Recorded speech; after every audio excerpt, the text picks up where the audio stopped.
interesting thing about that was my dad, even though he was discharged from the Navy with a disability, and it was a lifetime disability, he couldn't see out of one of his eyes.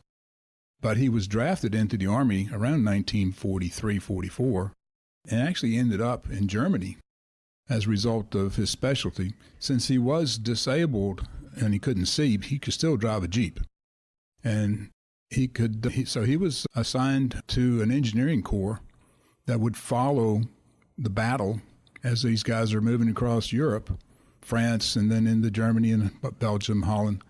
And they would survey the battle damage that was left behind as the front kept moving.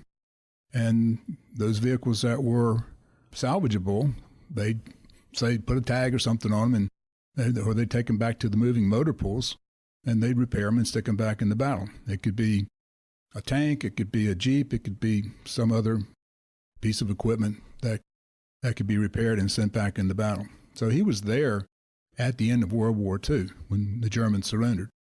All right, so let me interrupt you because you've already said something I didn't even know about you. First of all, how did he get the injury on the battleship? He was a gunner's mate. And if you know what battleships are like, especially this was a New Jersey class battleship. He was I think it was on New York, so it was a pretty good sized battleship. Anyway, those things are those turrets and the guns are so big, 16-inch guns, that they have to bring up the shells and the propellant up from deep inside the ship.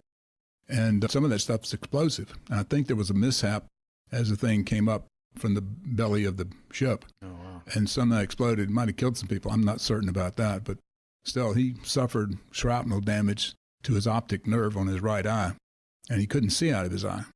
Was it something he wasn't interested in talking about? He told us a little bit about it, but, they didn't really.